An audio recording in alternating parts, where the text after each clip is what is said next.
Pemirsa, artis dan penyanyi Reza Artamevia terancam dipidana hingga 12 tahun penjara setelah tertangkap tangan membeli dan memiliki narkoba jenis sabu seberat 0,78 gram. Ini adalah kali kedua Reza berurusan dengan hukum karena kasus yang sama.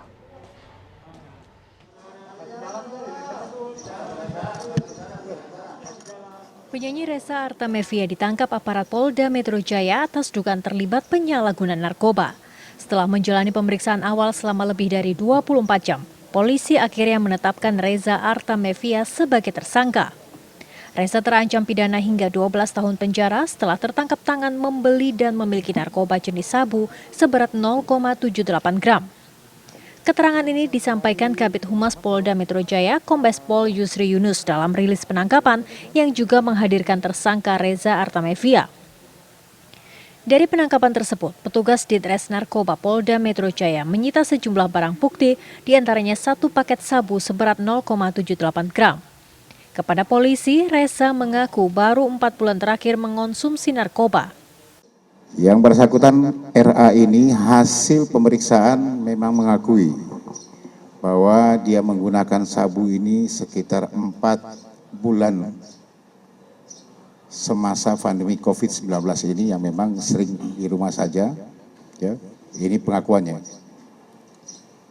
Kami masih mendalami terus, ya, karena pengakuan seperti itu. Kemudian sama motifnya seperti apapun kami masih dalami, ya. Kemudian kita lakukan pendalaman yang bersangkutan untuk mengetahui dari mana asal muasal barang haram ini,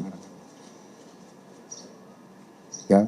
Kemudian tersebut satu yang sekarang menjadi DPO pengejaran kita.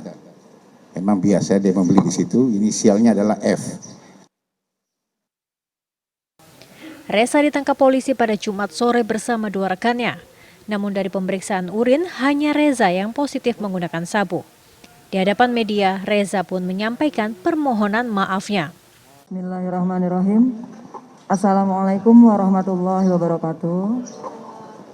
Assalatu wassalamu ala asrafil anbiya'i wal mursalin wa ala alihi washabihi wa barik wassalim.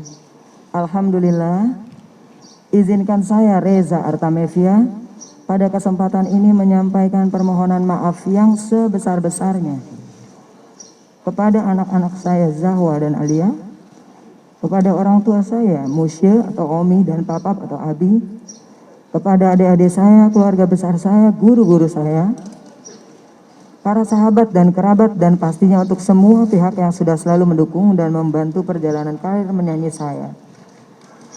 Saya mohon maaf lahir batin atas kesalahan yang sudah saya perbuat. Semoga hal ini tidak dicontoh oleh siapapun juga dan menjadi pelajaran berharga buat saya khususnya.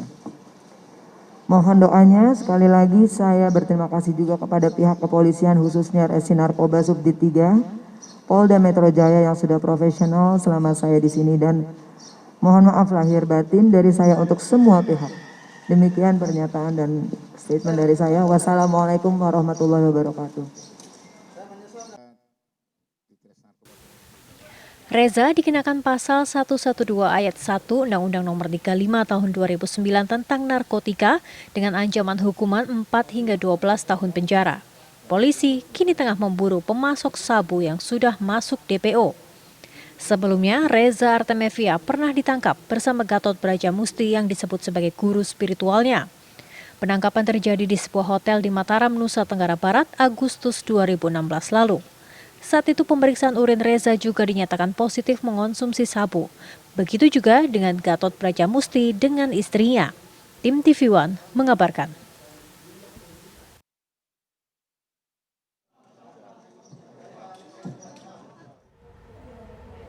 Lalu apa informasi terbaru pasca penetapan tersangka terhadap penyanyi Reza Artamevia? Sudah ada rekan kami, Jasmine Rahmadi di Polda Metro Jaya. Jasmine, apa informasi terbaru dari sana? Ya, selamat petang Syira, Alfat, dan juga pemirsa. Memang penyanyi tanah air yakni Reza Artamevia kembali terjerat kasus penyalahgunaan narkoba jenis sabu atau lebih tepatnya amfetamin, di mana memang ini sudah terkonfirmasi begitu berdasarkan hasil dari tes urin yang menyatakan bahwa Reza Artamevia terkonfirmasi positif amfetamin. Dan memang berdasarkan keterangan dari Direktorat Reserse Narkoba Polda Metro Jaya, penangkapan dari artis Reza Artamevia ini dilakukan pada hari Jumat lalu, lebih tepatnya di restoran di Bilangan Jatinegara, Jakarta Timur pada sekitar pukul 16 waktu Indonesia Barat, yang mana ini merupakan pengembangan dari laporan masyarakat terkait adanya seorang publik figur yang diduga melakukan pembelian amfetamin secara rutin. Nah, memang penangkapan tersebut dilakukan saat Reza bersama dengan 2 rekannya. Meski demikian, kedua rekan tersebut juga sudah mengikuti tes urin begitu dan hasilnya adalah negatif. Dan memang pihak polisian pun juga sudah menyita sejumlah barang bukti berupa 1 bungkus kecil syabu begitu, yang mana ini seberat 0,78 gram. Dan selain itu pihak polisian juga sudah melakukan penggeledahan di kediaman Reza Artamevia yang terdapat di kota Tangerang Selatan dan juga menyita sejumlah alat bukti begitu berupa bong atau alat penghisap yang mana ini diduga untuk mengonsumsi narkotika jenis syabu tersebut.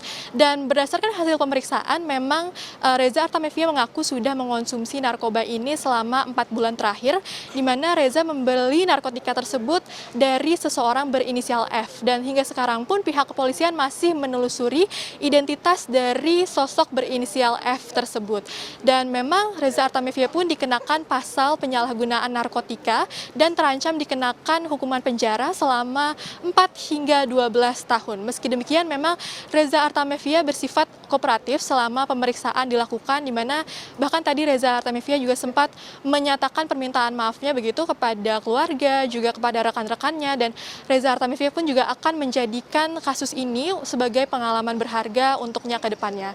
Dan pemirsa, memang sebelumnya jika kita kilas balik, Reza Artamevia pun sudah pernah terjerat kasus penyalahgunaan narkotika pada tahun 2016 lalu jenis syabu. Dan kami pun akan terus menunggu update berikutnya dari Polda Metro Jaya. Untuk saat ini kami kembalikan ke studio Alfat dan Syira. Ya, Yasmin Rahmadi mengabarkan langsung dari Mapolda Metro Jaya. Kita akan tunggu nanti perkembangannya. Apa saja kemudian pemirsa barang bukti yang disita saat Reza Artamevia ditangkap? Berikut informasinya.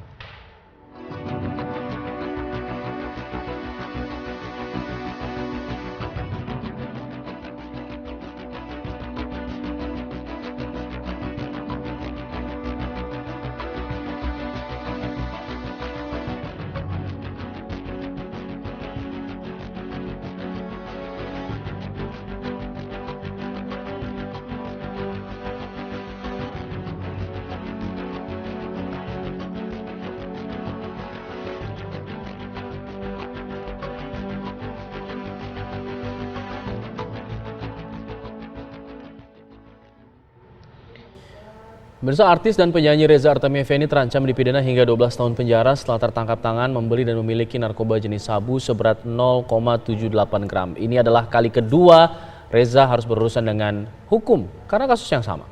Untuk membahas mengenai kasus Reza Artamevia ini telah bergabung bersama kami psikolog Cassandra Putranto. Selamat petang. Mbak Cassandra, sebenarnya ini kan sudah kali kedua Reza, artinya dia ini benar-benar sudah masuk dalam kategori edik. Ya. Ya. Ya, pandangannya seperti apa dari Mbak Cassandra? Kenapa kasus-kasus seperti ini seringkali berulang begitu?